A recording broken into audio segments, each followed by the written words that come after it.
porque queremos hablar de el espacio, algo que está pasando también acá en la Tierra, pero que está pasando en el resto del universo, con Ricardo de Marco, astrónomo acá en la Universidad de Concepción. Un gusto que nos acompañe presencialmente. Connie, muchas gracias por invitarme a estar aquí de nuevo. Luego de tantas teleentrevistas sí, y todo en medio de la pandemia, ya podemos estar de manera presencial, porque tenemos novedades que nos afecta directamente como chilenos y chilenas, con un aterrizaje que muchos quizás dicen, Sofía.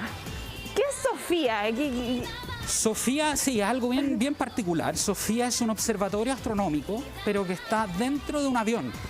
¿Ya? Un Boeing 747, sí. Esos aviones como con la jorobita adelante. Bueno, es un avión que lo modificaron y le instalaron un telescopio relativamente grande adentro del fuselaje. Y se suben astrónomos, por cierto que ingenieros de vuelo, y se realizan observaciones desde la estratosfera. El avión vuela por más o menos por sobre el 99% de la atmósfera, lo cual es muy bueno, porque las observaciones que se hacen en el infrarrojo no son afectadas por la absorción típica que hay producto, por ejemplo, del vapor de agua en la atmósfera. Los observatorios terrestres sufren un poco de ese problema. Este avión, como logra ir bien arriba, puede observar. Es como lo que nos pasa si lo llamamos en lo cotidiano cuando queremos ver alguna estrella acá en la ciudad, no podemos por la contaminación lumínica, nos vamos más al campo. Por ejemplo, si está nublado, está nublado, se bloquea toda la luz. Aquí, claro, no tiene el problema del vapor de agua de las nubes, porque vuela muy alto. Y eso es fantástico, permite hacer observaciones muy interesantes y muy complementarias también a lo que hacen los observatorios acá en la Tierra y en el espacio también. Sí, Ricardo, algo que, bueno, uno puede ver los titulares y a través de redes sociales, que Chile está haciendo noticia también de esto, Sudamérica en general. ¿Por qué genera tanto impacto también que haya llegado acá a nuestra zona? Bueno, a ver, esto es importante para la comunidad astronómica nacional por las posibilidades que trae de poder utilizar infraestructura de este tipo para realizar nuestras propias observaciones. Hay que decir que Chile es importante para la astronomía mundial porque por los objetos, hay ciertos objetos en el espacio de mucho interés que se ven súper bien desde el hemisferio sur, no desde el hemisferio norte. El centro de nuestra galaxia, las nubes de Magallanes. Entonces es muy importante estudiar estos objetos. Entonces Sofía, por cierto, realiza observaciones de las nubes de Magallanes, pero necesita volar desde el sur. Y hasta entonces, hasta antes de la pandemia, la base de operaciones en el hemisferio sur era Nueva Zelanda. Pero Nueva Zelanda con la pandemia cerró. Sí. Hay otro punto, que Nueva Zelanda, este avión se opera desde Estados Unidos. Nueva Zelanda es como un viaje súper largo. Entonces, ¿qué ofrece Chile? Chile es mucho más conveniente porque está un poco más cerca, eso reduce costos. Claro. La logística también es mucho más simple, el país es largo, así que tiene distintos puntos alternativos de aterrizaje, tiene infraestructura moderna, así que a la NASA, por cierto, todo eso le resultaba muy atractivo. Y es por eso que vinieron a hablar con nuestras autoridades y finalmente consiguieron la aprobación, y de hecho ya tuvimos, hace unos días creo, se volvió ya a Estados Unidos, tuvimos este avión por 2 semanas haciendo las pruebas, digamos, para ver si realmente esto va a funcionar. Claro, se genera gran conmoción, sabemos que la astronomía en general, y bueno, ustedes los científicos lo dicen, el cielo es democrático y genera ese vínculo con la sociedad en general. Uno siempre habla quizás con los más chiquititos, pero esto no envuelve a grandes y chicos. Lo que pasa también con la exploración espacial, cómo ha ido avanzando en esto, y tú señalabas también respecto a lo que ocurre en nuestro país, lo privilegiados que somos. Y bueno, hemos ido aprendiendo cada vez un poquito más, hemos tenido eventos importantes, eclipses, lo que ha pasado con la divulgación científica en los últimos años, generando gran impacto y interés por la comunidad, que yo creo que eso también es totalmente distinto a que exista la divulgación científica solamente por iniciativa desde los científicos y científicas, pero hay un público ávido por conocer esto. Absolutamente, y tiene esa cosa, la astronomía tiene algo, digamos, que siempre atrae a la gente y a todas las personas. Como tú decías, es muy democrático, yo siempre lo digo, o sea, la noche estrellada está ahí, gratuitamente, disponible a toda persona que simplemente quiera levantar la mirada y mirar el cielo. y es muy atractivo. Entonces uno después ve o en los libros o en la misma televisión imágenes de objetos astronómicos que son intrínsecamente bellos. Entonces la gente no se puede quedar indiferente. De hecho, no se queda indiferente. Y bueno, quienes quizás estamos un poquito más atentos a través de las redes sociales, a mí me ha pasado y he tenido la oportunidad, por ejemplo, de estar atento cuando pasa la Estación Espacial Internacional.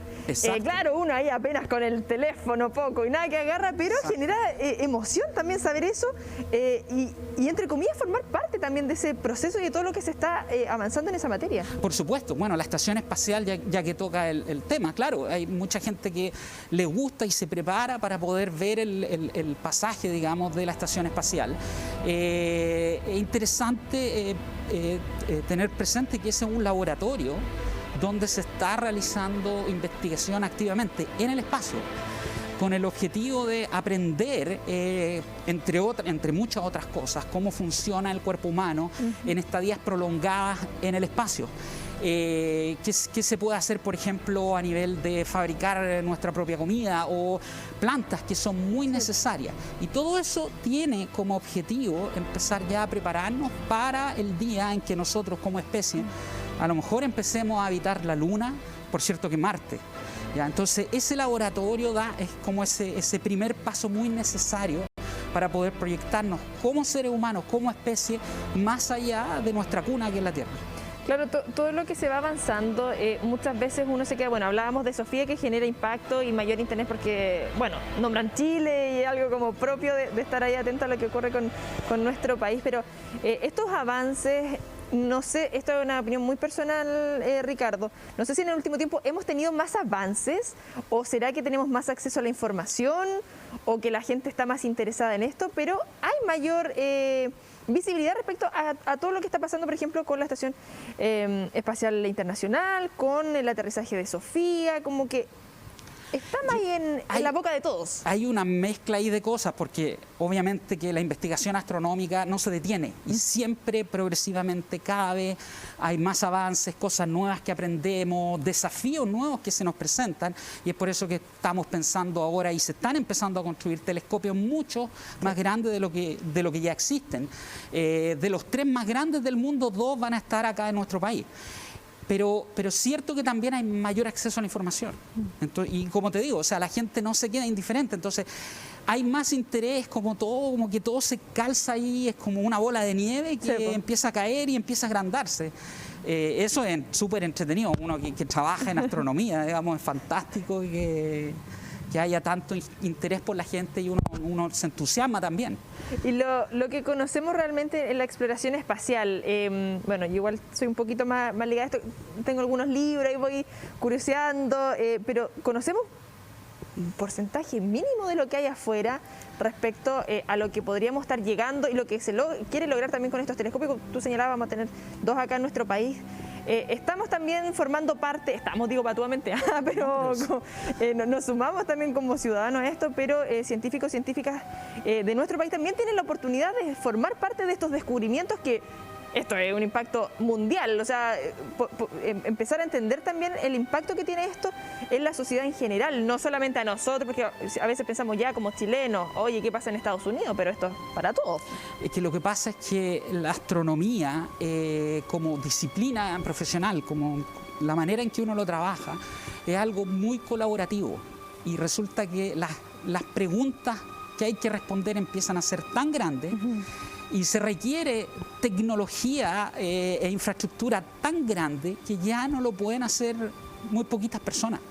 Entonces tiene que trabajarse de manera en equipo, ¿ya? Entonces yo colaboro tengo colegas en, qué sé yo, no sé, en Estados Unidos, Canadá, en Francia, en Alemania, en Australia, y estamos todos trabajando por lograr un proyecto. Uno se plantea un proyecto y se trabaja en equipo e internacionalmente. O sea, la astronomía en ese sentido no conoce barreras. Eso impone ciertos problemas, por ejemplo, encontrar la hora para una reunión que le convenga a los colegas que están en Australia, en Estados Unidos. Ahí y esto en medio de la pandemia también, porque estábamos ultra conectados, uno dice, oye, quizás hubo una uno hubo un avance en medio de la pandemia, pero la pandemia evidentemente también ayuda a mayor conexión. Antes quizás entre los viajes y todo era más difícil, pero después era un link de Zoom.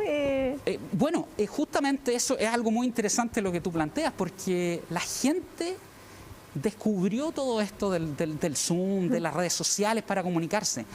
Pero yo conocía Zoom de antes, porque en astronomía nosotros ya veníamos años antes de la pandemia trabajando de esa manera. Nosotros conocíamos Skype. Entonces, o el Skype, bueno, sí. Nosotros partimos con Skype, después cambiamos al Zoom, pero son tecnologías que, al menos en ciencia en general, ya se venían ocupando de antes. Entonces, para un científico no fue un cambio muy abrupto, pero muchas personas que descubrieron esta tecnología y también les ha transformado un poco la vida. Sí, porque llegaron para quedarse en el resto de clases, trabajo y todo lo que ha significado.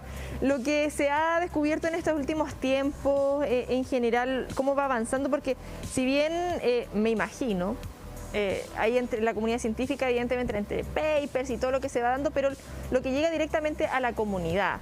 Y que muchas veces yo esto siempre le hago la pregunta, sobre todo cuando hablamos con profesionales ligados a la astronomía, ¿cómo nos afecta? Porque muchos dicen como, oye, pero si esto está cuánto de distancia, pero cómo todos estos avances nos van afectando también en nuestra vida diaria, porque más allá de que uno ve la estación espacial ahí y quiere grabarle lo bonito y lo emocionante, oye, pero lo que se están descubriendo en ese momento y que nos afecta directamente en la vida cotidiana. Por supuesto, bueno, ahí ese otro gran tema, porque claro, uno ve una galaxia y estudia la galaxia y en mi caso ya logré medir la masa de un objeto muy distante. Claro, ¿de qué le sirve a una persona común y corriente eso? En realidad hay que pensar que para que el astrónomo o la astrónoma pueda responder una pregunta o realizar, digamos, algún trabajo muy sobresaliente, se necesita muchas veces de tecnología, desarrollar tecnología que antes no existía. Sí. Y ese desarrollo tecnológico, tarde o temprano, va a llegar a la gente. En la década del 60 se plantearon la meta de ir a la Luna. Podemos discutir sobre las razones que hubo, que no eran muy altruistas, que digamos, pero a lo mejor durante la década del 60 no se hicieron muchos inventos como la gente piensa, que se inventó el velcro y esas cosas. No, el velcro ya existía de antes. Yeah. Los circuitos integrados ya existían de antes. Pero lo que se hizo ahí fue que se necesitó toda esa tecnología y se impulsó el desarrollo de una cantidad de tecnología que hoy en día hace posible que todos estemos con un teléfono celular en la mano, que tengamos estas pantallas aquí en el estudio o CCD, estos detectores, digamos, de las cámaras que nos están grabando, que son muy, muy sensibles. Y eso es producto de justamente todo esto que es la exploración espacial. En la Estación Espacial Internacional se están desarrollando, se hacen investigaciones que después van, por ejemplo, a la industria farmacéutica, en la elaboración de fármacos, o estudio, por ejemplo, de enfermedades, cómo poder tratar ciertos tipos de condiciones, ¿ya? Hay un montón de cosas que son derivados y que al final terminan en la gente común y corriente, y que si no existiese, digamos, esa investigación, ese interés, no los tendríamos disponibles, ¿ya? Bueno, el otro día lo hablábamos respecto a los alimentos transgénicos y la modificación alimentaria, a raíz precisamente de una modificación que querían hacer con lechuga para astronautas, por ejemplo, para potenciar, que le entregara más calcio. Por ejemplo, exacto. Y uno dice, oye, pero una lechuga y con el espacio es como que... ¿Te fijas? No, pero todas esas cosas... es que a lo mejor no tienen la visibilidad que deberían tener, pero un impacto tremendo. Y la gente muchas veces, claro, nosotros somos consumidores de mucha tecnología o ese tipo de cosas en alimentos y no tenemos idea que fue gracias a un trabajo que a lo mejor se hizo en el espacio. Claro, estábamos viendo ahí imágenes... muy, muy hermosas, por cierto. También. Sí, que, bueno, me imagino tú como astrónomo, bueno, te deben seguir emocionando, porque uno de repente estuvimos hace unas semanas también hablando de la astrofotografía, el impacto que genera esto, y claro, genera una mayor sensibilidad. El acceso a esta información actualmente, lo señalábamos anteriormente, que... es mucho más fácil, hay mayor conexión, tenemos internet y todo esto, pero el trabajo que realizan ustedes como divulgación científica en general, bueno, nosotros hemos conversado en diversas oportunidades respecto a diversos eventos que han ido y ahí para entregar esa bajada más coloquial. Esa adaptación que han tenido ustedes también dentro del paper que académico y uno lo ve en inglés y que esto, a llevarlo también a la comunidad y acercar esta temática y que son futuras generaciones que pueden ser científicos y científicas. Por supuesto, o sea, esa es una gran responsabilidad que uno tiene. Y yo, claro, cuando doy mis clases a los estudiantes, claro, uno tiene que explicar temas que son muy difíciles de la manera más comprensible posible. Por cierto, con un cierto nivel de tecnicismo, porque estamos formando profesionales en astronomía, pero muchas veces yo doy charlas para todo público, o la conversación que estamos teniendo. Sí. No puedo entrar en cosas muy técnicas, muy complicadas, pero tengo que ser capaz de entregar la información sin pérdida digamos, de rigor científico, pero de la manera más simple posible.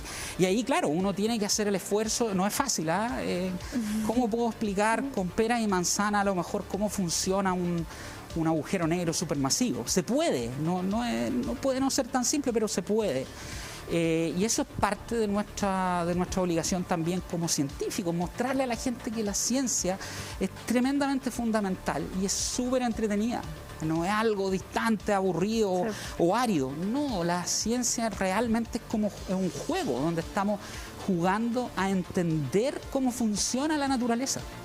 Eso es la ciencia. Totalmente. Y ahí, haciendo un repaso también respecto a lo que hablábamos anteriormente con Sofía, que tú señalabas que, claro, está aquí, se eleva un poquito para no tener estas capas que permitan ver lo que ha hecho en otras oportunidades, recopilar información y lo que se espera también respecto a en el futuro. Porque, evidentemente, la comunidad científica tiene que tener ahí algunas listas de como, mira, queremos ir para este lado, queremos ir por este lado, respecto también a lo que se ha recopilado anteriormente con la información. Bueno, sí, ciertamente, hay distintos programas, los científicas también, todos tenemos nuestras ideas y a dónde queremos ir. Y por cierto que entonces nuestros proyectos están orientados a fijarse metas, pero siempre en una dirección donde estamos generando conocimiento nuevo. Y toda esta tecnología, el Observatorio Sofía u otros de los grandes telescopios que vamos a tener, apuntan en esa dirección, tratar de conocer más de algún tema, pero no recaer en más de lo mismo, sino que algo nuevo. Por ejemplo, una de las grandes preguntas es tratar de entender exactamente cómo se forman las galaxias en el universo, ¿ya? O profundizar en los detalles de incluso cómo se forman las estrellas, ¿ya? Que sabemos mucho cómo es la formación y evolución de las estrellas, pero todavía hay detalles que todavía no entendemos bien y que son muy cruciales para poder realmente entender cómo funciona la naturaleza en esa escala.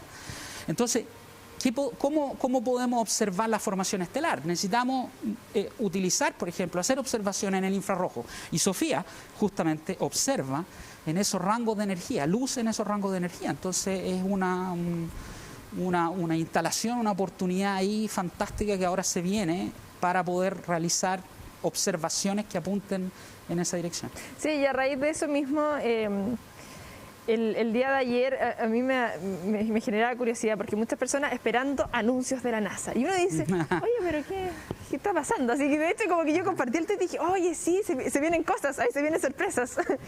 Y llegaron noticias de Hubble y quedamos todos ahí como... Wow, y por eso también la idea es ir aclarando esas cosas respecto a esta estrella. Claro, Arendelle o algo así creo que se llama. Que yo me recordé inmediatamente Arendelle de Frozen, fue como que se mezcla. ¿Verdad? Ya, no, sí, esto creo que está basado en un nombre de Tolkien, del libro El Silmarillion y todo esto que tiene que ver, me imagino, con el Señor de los Anillos y cosas así. Efectivamente, esta observación es tremendamente fascinante porque hasta yo también como que quedé a ver, pero realmente es así la cosa, empecé a leer un poquito más. Es una observación ya de una estrella, pero en una época muy temprana en la historia del universo, en la estrella más lejana para nosotros, o se puede ver también como la estrella más joven en el universo que hemos logrado observar. ¿ya? Y estamos hablando, creo que si mi memoria no me falla, unos 900 millones de años después del origen del universo, eso que se llama el Big Bang. No son números que a uno les digan mucho, pero realmente estamos hablando de una época muy, muy joven. Y por cierto, lo más distante. Ahora, ahí tuvimos ayuda, por cierto. Y la ayuda vino de la naturaleza misma. ¿Cómo es? Y ahí eso se conecta un poco más con lo que yo hago. Ahí veo unas galaxias, aquí hay otra galaxia. En la naturaleza, las galaxias tienden a formar estructuras más grandes, son como racimos, como asociaciones de galaxias, esos productos, y ahí vemos ahí unas animaciones muy buenas, producto de la gravedad. Cuando vemos estas como masitas, así como todas juntitas. Todas esas juntitas, justamente esas como bolitas de luz, que algunas son como discos, lentejitas, esas están como agrupadas en el espacio, contenidas en un cierto volumen, si tú quieres. Y eso es producto de la gravedad. Hay mucha materia ahí, y no necesariamente la materia visible en las galaxias. Ahí hay mucha materia oscura. Pero la gracia de esa cantidad de materia es que modifica el espacio alrededor, de tal manera que se transforman como en lentes naturales en el espacio. Y que lo que hacen justamente, como muchos de los lentes que los que estamos acostumbrados, es magnificar la imagen de objetos que están detrás de esos cúmulos de galaxias. Entonces, esta estrella está en una galaxia que está justo detrás de este cúmulo, que sirve de lente, y su imagen está siendo magnificada. ¿Ya? La vemos más brillante de lo que la veríamos sin ayuda de este telescopio natural. De hecho, sin ese cúmulo de galaxias no la veríamos en lo absoluto. Está tan lejos que simplemente gracias a la magnificación que produce la masa en el cúmulo nosotros lo podemos ver. Esos son las lentes gravitacionales. Sí, pregunta, ¿eso no distorsiona? Así como lo que distorsiona. De hecho, la estrellita fue encontrada en un arco que se llama un arco gravitacional, que es una imagen muy distorsionada de la galaxia que contiene esa estrella.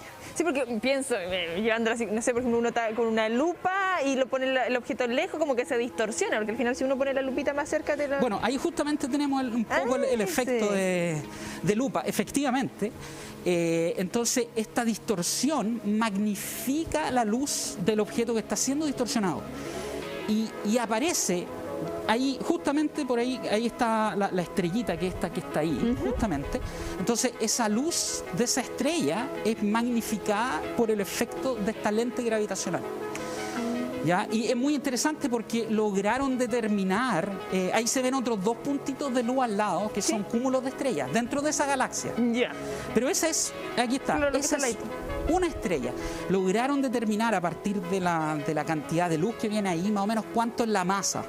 Y estamos hablando que pueden ser decenas de veces la masa del Sol. ¿Ya? Ahí está, ahí.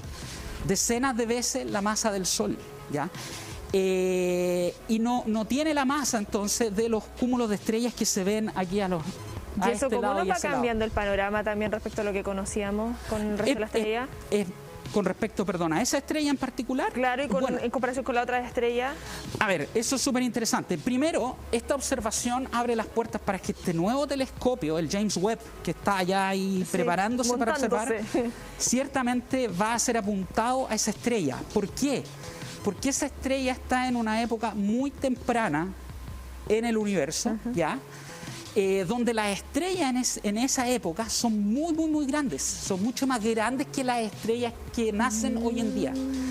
Por una razón muy simple. El universo en una época temprana era más denso porque era más chico. ¿Ya? La cantidad de materia estaba más apretada. ¿Ya? Y estas estrellas se forman cuando hay excesos en la distribución de materia, ¿ya? Y ese exceso tiene que sobrepasar la densidad promedio que hay en el universo. Entonces, un universo más denso significa que el exceso de densidad y local para formar una estrella como esa tiene que ser más grande. Y por lo tanto, la cantidad de masa, de materia, de ese objeto que se forma al final, esta estrella, es más grande. Hoy en día las estrellas tienen menos materia porque cuesta menos formar estrellas hoy en día que lo que costaban en ese instante. Agradezco la mascarilla porque yo acá estoy literal con la boca abierta. motivadísima con todo esto porque claro... Estoy tratando de explicarlo simplemente, no sé si se entiende. Por lo menos yo lo voy entendiendo, esperamos que en la casa también lo vayan entendiendo. Claro, esa es la idea también de este tipo de conversaciones, Ricardo, de acercar estas temáticas que muchas veces, insisto, yo siempre nos quedamos con los titulares a nivel internacional y que pasa esto, pero haciendo la bajada con un lenguaje mucho más cotidiano. Entonces lo que se nos viene ya con el James Webb directamente va a estar relacionado acá. Esta estrella, las primeras galaxias también, queremos entender cómo se formaron las primeras galaxias en el universo. James Webb nos va a permitir hacer eso. Ya, en un telescopio, no sé si tú conoces, en el norte tenemos los telescopios Magallanes. Sí. Son 6,5 metros. Sí. Bueno, este es como un telescopio Magallanes en el espacio. Una cosa así, para empezar a dimensionar ahí. Ahí estamos viendo ahí también sí, es el Hubble, puede ser. Lo que se pretende. Ahí está, 900 millones de... 12.900 millones. Ah, sí, no, pero es que eso es contado desde la época actual. Ya. Esos son como 900 millones desde el tiempo igual a cero. Ya. Que es el origen del universo. ¿Ya? Para allá, sí, ese tiempo está contado desde aquí. ¿Cuánto tiempo? Va a pasar para atrás. Hacia atrás. Se utiliza en astronomía este término que es el tiempo de visión hacia atrás. Claro. ¿Ya? Oye, increíble. Bueno, vamos a estar también conversando de esto. Todo el año vamos a tener actualizaciones. Me imagino. Ahí vamos a estar atentos también respecto a todo eso. Para ir finalizando, y no quiero dejarlo pasar también, Ricardo, estas 3 generaciones de mechones que ya han llegado de manera presencial, hemos retomado la presencialidad acá en la Universidad de Concepción, lo que significa también estos futuros profesionales y lo que se está retomando también la conversación del inicio de este interés de la ciudadanía y de que la participación de estas futuras generaciones también en entregar este conocimiento. Sí, claro, por cierto, aquí es realmente apasionante todo lo que viene y claro, tenemos que estar, digamos, a la altura para poder entregar esto a la gente. En otros países, en Estados Unidos, con todo esto es súper importante entregarle el conocimiento a la gente porque toda esta ciencia se financia con los impuestos que paga el común de las personas. Entonces, en Estados Unidos, por ejemplo, es muy importante el retorno del devolver la mano de una manera y con el conocimiento. Porque lo que hace el científico es posibilitado gracias al aporte de todas las personas comunes y corrientes. Entonces, eso es súper importante y uno tiene que tener esa conciencia aquí y por eso es que estamos trabajando y es súper importante comunicarse y tratar de entregar estos grandes descubrimientos y, por cierto, que a nuestros estudiantes, que son las futuras generaciones de astrónomas y astrónomos que va a tener este país y que van a tener acceso a estos grandes telescopios que se vienen. Es súper entretenido. Ahí vamos a estar atentos siempre las pantallas de TVO disponibles ahí para Astronomía UDEC. Ricardo, como siempre, un gustazo. Un gusto. Y me alegro acá de manera presencial ya luego de tantas teleentrevistas. Sí.